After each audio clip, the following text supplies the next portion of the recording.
Super Bowl happened on Sunday, and it wasn't quite what we expected, at least not what I expected. It was a total blowout, but not for the team that's won the last two Super Bowls. For the Eagles, they came out and they just made the Chiefs look like a complete shit football team, which not many teams have been able to do over the past, I don't know, like half decade. It was an insanely impressive game. They started off and you're kind of thinking like, oh yeah, it's a slow start for the Chiefs, but they'll get back in it like they always do, but they never let off the gas pedal. And the final score makes it look closer than it was. But this was a total domination from the Eagles here. I don't know. For me, at least, it was it wasn't the most entertaining Super Bowl, but in terms of just surprise factor, honestly, this is up there with some of the more surprising Super Bowls of recent years. Wouldn't you say? Oh, absolutely. I mean, hell, both of us before the game were acting like it was a foregone conclusion. I think most people were. I would have told you it was that the Chiefs were going to walk out of there with the win. I mean, it seemed like it was just about the most obvious thing in the world. I mean, at halftime, the Eagles were up by 24, and I was going to quickly just show this here. My reaction to the Chiefs being up by 24 was as simple as this. I don't know if that's showing or not, but Mahomes is about to score 24 straight points in the second half and come back, isn't he? Because, I mean, I don't know how that wasn't your reaction. He was going to pull a Tom Brady against the Falcons. It was just going to happen. Yep. And at the Super Bowl party I was at, that was the talk too. I made the prediction when the Eagles went up by 10 that they were going to let them go up 24-0, and then the Chiefs would come back. And then one of my buddies said, "Oh no, what they're going to do is they're going to make the deficit bigger than 28-3, so that it looks more impressive, and then they're going to come back."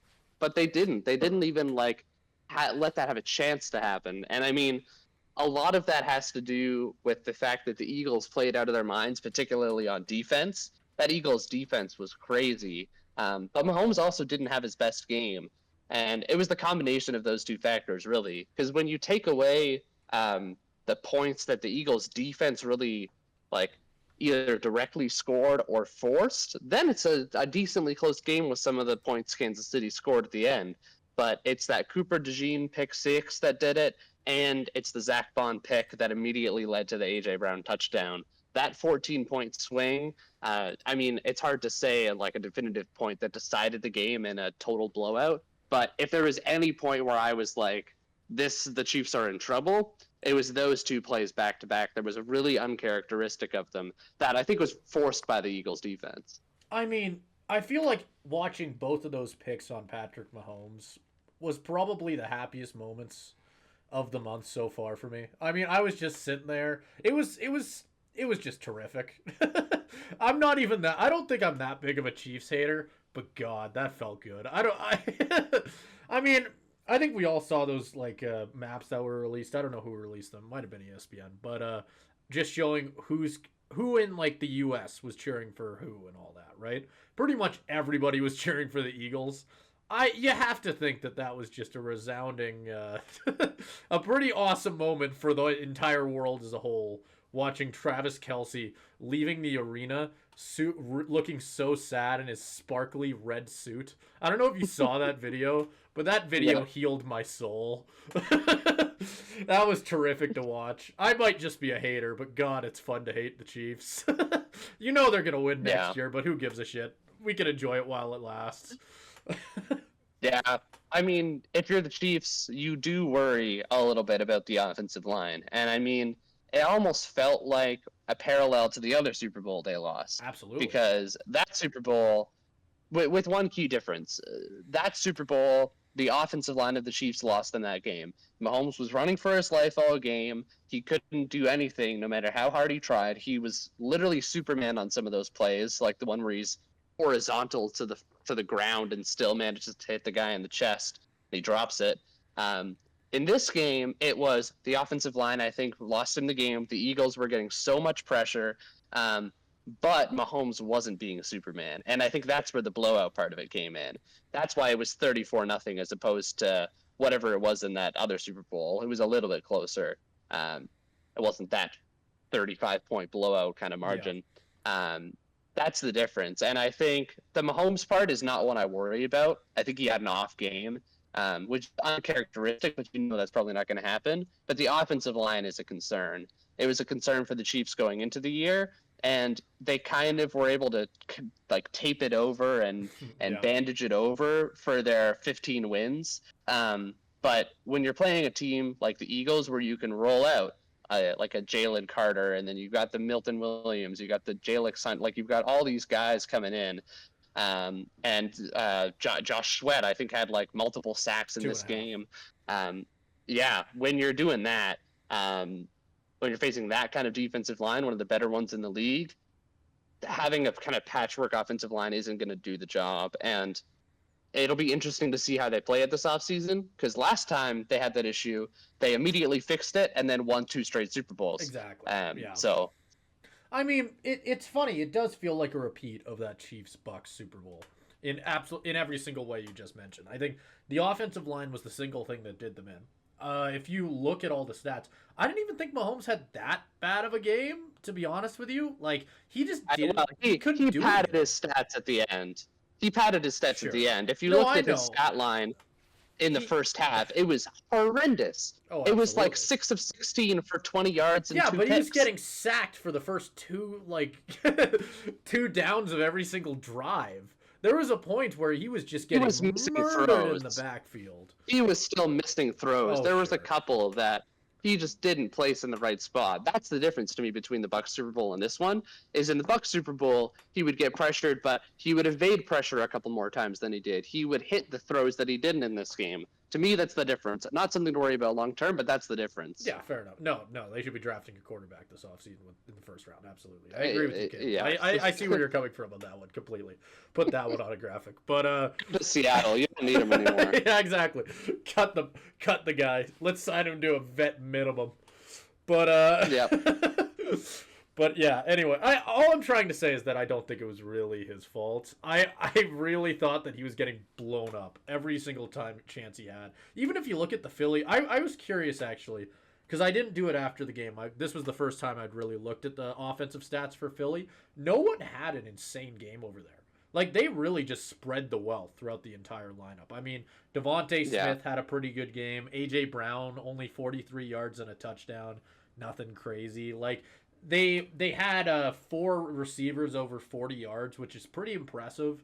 I mean, even Saquon, what was the big thing we talked about before the Super Bowl? Yeah. We talked about Saquon needing to have an insane game, and he really didn't. He didn't. No, he was pretty they were still giving him the rock, and he got it in a lot of important situations and downs. But I mean, it's not that he had a bad game. He just didn't do any Saquon plays. He was just kind of Sorry, go ahead. Yeah, well, I think I was just going to say, I think that's the one thing that the Chiefs defense did really well, but almost to their detriment, where it felt like they were selling it to stop Saquon so much that Hurts was able to kind of pick them apart. And you can see that in that, yes, every receiver did kind of have their day, right? It was De'Ami Brown to start the game down the sideline. It was Devonta Smith on the kind of dagger touchdown. It was A.J. Brown after the pick. Even Saquon got a nice catch in there. But it was also, I think there's a reason Jalen Hurts won MVP. And this term is often thrown around as kind of an insult, but he was really the ultimate game manager in this. He didn't make any really bad mistakes. He had the one pick, but it wasn't it didn't derail it for them. Everything that we said about him going into that Super Bowl right back in our faces. I think it's as simple as that. He went 17 for 22, 2 touchdowns. And he picked the Chiefs apart. It was as simple as that. I mean, they were the better team. They came in much better prepared. It was clear. I mean, I don't remember the player that said it for the Eagles. I know if I scroll down their defensive line here, I'm going to instantly recognize his name. Give me half a second. Fuck, what was his name? Okay, Milton Williams. Milton Williams was the person who said this after the game, but he pretty much came out afterwards and said something along the lines of, they were already talking about getting the term three-peat, making sure that we could buy that term or whatever and all that, before the fuck that. From Pat Riley. Yeah, from Pat Riley, exactly. They were already talking about that. They were looking past us, all of that stuff. I mean, It kind of looked like it, because the Eagles were absolutely the underdogs in this game. But if you came into that game completely blind, you wouldn't have known it. The Chiefs No. really did not show up from the very first drive. It was the Eagles' game the entire way. There was never a point where the Chiefs looked like a team that was going for a three-peat. Yeah, I would agree. And I think I would also say, I think the fact that the Eagles had been in this situation before against the Chiefs, played really well, and lost helped them here because they came into this fired up and ready because a lot of we talked about this in our preview, a lot of the players carried over, right? Yes. Where there's guys like Saquon and Jalen Carter, they're rookies in the secondary. Like those guys are new, but still a lot of this core team was there for that Super Bowl loss 2 years ago, and that's got to fire you up. And even for the guys who weren't there, you're around the team enough to know what is kind of fueling them at that point. Where at the Chiefs, you wonder if complacency kind of sets in a little bit, and it's just I think those two attitudes really make a difference in kind of the final product and what you see on the field. Because one team went out and kind of attacked and took the momentum right from the start, and another team kind of played with the same kind of thought process that most of us have. Well, even if we go down 10, we're still going to come back and win. Yeah. But they didn't have that magic in them today. No, they absolutely didn't. I mean, just about everything that the Chiefs tried didn't work. Like it, I wasn't necessarily noticing it when I was watching the game, but their run game was non-existent as well. They didn't have a single rusher over 10 yards, not including Mahomes. Like Mahomes scrambling at a certain point in that game was the only way that they were getting first downs. Like it was as simple as that. Like throughout the entire lineup, I mean, Xavier Worthy ended up with 157 yards and 2 touchdowns, which is kind of nuts, actually. But most of that was at the end of the game. At the end of the game. Yeah, most of that was at the end of the game, exactly. I mean, the big stat that I think a lot of people noticed was Travis Kelce only getting 40 yards, 4 receptions. I thought that I noticed him get a few drops as well. Like, God. Like, it felt like the entire game I was just seeing things about how Taylor was going to dump him. So I mean, it was just it was a bad game for pretty much everyone involved over there. I don't know, it's just insane how that this is how it worked out, because it really didn't seem like it was going to end up this way. Like hell, at the beginning of the year, I remember my pick from our initial series to start the NFL season, picking every single game. My pick was the Chiefs to win it all, and boy was I wrong then. My pick going into this game was the Chiefs again, and boy was I wrong. It's funny. I remember saying in our pre-Super Bowl segment there that I'll keep picking the Chiefs until they prove me wrong. They just proved me wrong, and they proved me wrong in a big way.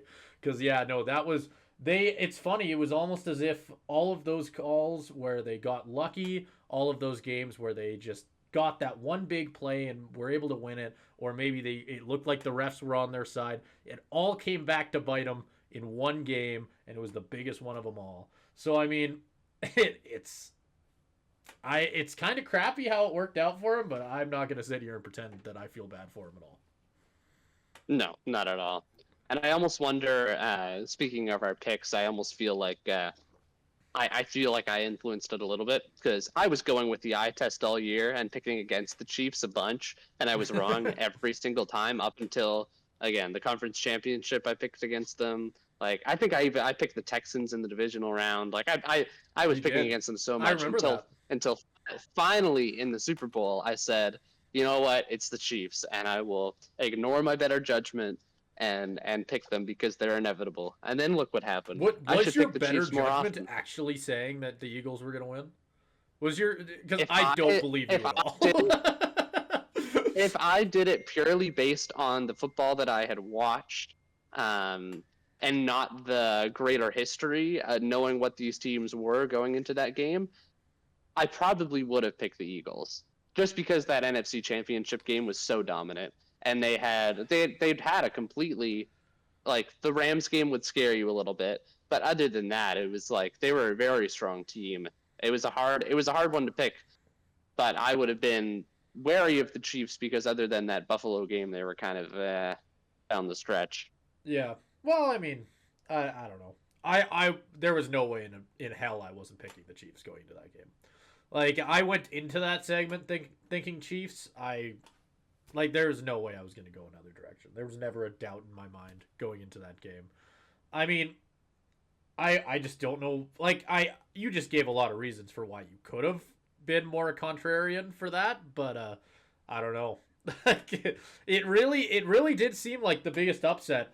Maybe it was just because of how big of a blowout it was that made it feel like a more of an upset. But yeah, I don't even Oh know. yeah, I think that is part of the conversation too, because this does feel like the Chiefs are just kind of like you got to be spiraling a little bit right now. Whereas if this was kind of like the Super Bowl the Eagles played a couple of years ago, where it's like the Chiefs lose on the last possession or whatever, it would be uncharacteristic. But you wouldn't go into the offseason thinking like, oh no, like are there Yeah, like actual genuine concerns here?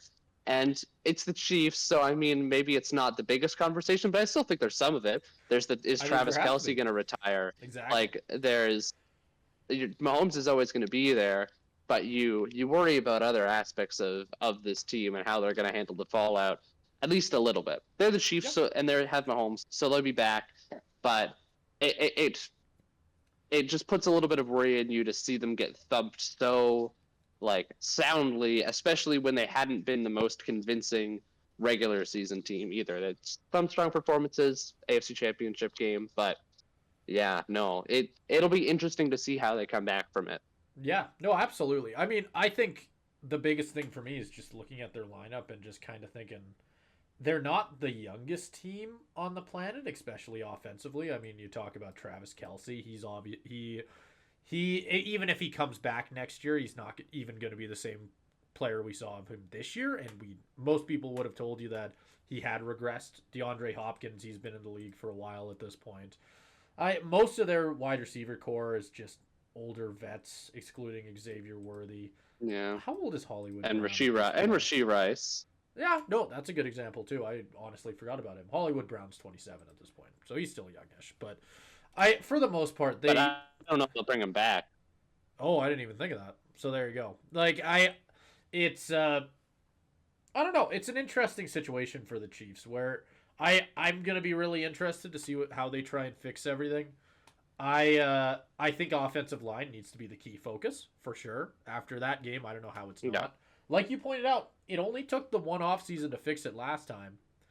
You got to think that you got to hope They that got to it's the take same. some swings. Yeah, oh absolutely. They got to take some swings in three free. The big thing that they did last time was they took big swings with their free agent pickups and in the draft. You Right. go out and you get Joe Tooney in free agency, and then you pick up Creed Humphrey in the draft.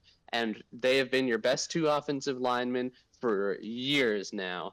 So there is a if there is a Joe Tooney type offensive lineman, especially tackle in this upcoming free agency class, you go get him.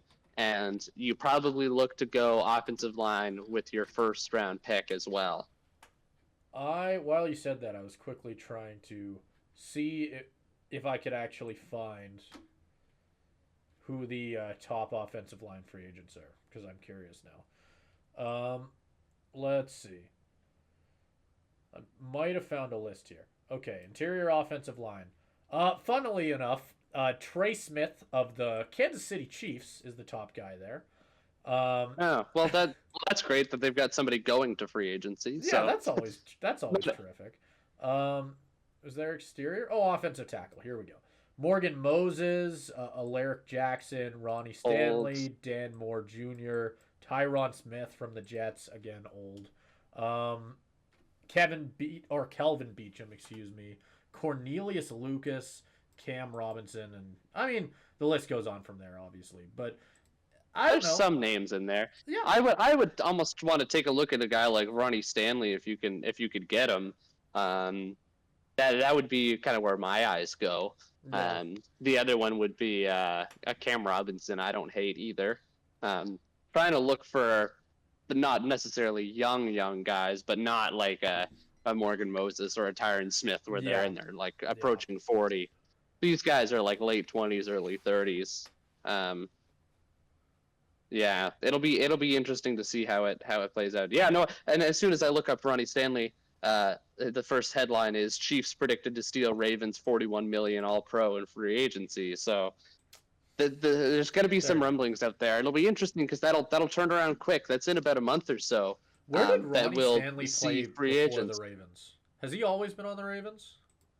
I think he was drafted there. I'm pretty sure he was drafted there. Okay, Um, I might be thinking of someone else then. I thought there was a Chiefs offensive lineman that went to the Ravens, and for some reason I thought that was Stanley, but I might be completely off the rocker. no. Um, He's been in the Ravens organization since 2016. well, there you go. I am officially off the rocker. But regardless, if the Chiefs don't get at least a few out of those guys, I think they're going to be in a bad spot. They need to get a few big names, because you don't do that. I don't even know. I don't even know what you do. that is the biggest hole. Yeah, and we should say a bad spot in terms of where their aspirations should be at. Yes, Very good spot in comparison to most other teams, to say the least. Yeah, no, they'll still be in the playoffs. They'll still be kind of inevitable in terms of like beating up on teams in the AFC, I think. But with some of these kind of titans that are, like gunning up to beat the Chiefs, like the Eagles, like the Bills that played them close, like the Ravens, the Bengals will be back. They'll be back this year. This is the year. Oh my god. I think you're more serious about the Bengals than any Bengals fan on the planet. I still believe if they can get, all they need is just to get T. Higgins back, and they can run it back. There you go. Run it back, baby. No. It's just the defense. You got rid of Luon and Rumo, whoever they hired. If it was Al Golden or somebody, he'll come in here. He took Notre Dame to a national championship, so he'll take the Bengals to the Super Bowl. You don't even need to watch any of our prediction videos in the summer because you already know Bengals to the Super Bowl, baby. There you go. God, yeah, you could skip like the 12-hour. I don't even know how long that series ended up being. I don't want to guess. It was too long. You could skip the entirety of it this offseason. And just know that Caleb picked the Bengals. Bengals 17-0. Yeah. Yeah. Okay. Well, I'll leave this with I don't even know. We are doing an NFL segment after this, so I could bug you about this afterwards, but I saw this rumor, has nothing to do with either of these teams here. I wanted to bring it up at least once on the podcast. Did you hear that the Raiders are apparently a team rumored to go after Russell Wilson? That wouldn't shock me. I just wanted your opinion on it because I read that and I went, huh. A Pete Carroll Russell Wilson combination again would be interesting. That makes it easier in terms of who my other pet teams are when I'm not watching the Seahawks. I guess because so. I mean the Steelers were my pet team last year a little bit for obvious reasons. Yeah. Because I still hold a place in my heart for Russ. And I think the Raiders will be that no matter what because of Pete. And I mean, I cheer for my former Seahawks wherever they go. So I'd be happy for it. Do I think that team would be very good? Not necessarily, but I'd cheer for them. No, they'd be garbage. But I mean, I don't know. We'll see, I guess. And the Raiders would have finally had their quarterback. I mean, excluding future Pro Bowler Aiden O'Connell and all the other things. It's been like a year. And Gardner Minshew, yeah. I don't even remember anymore. But regardless, Pro Bowl Gardner Minshew. Excuse me. Say his full name. But yeah, regardless. And NFL honors coming up next.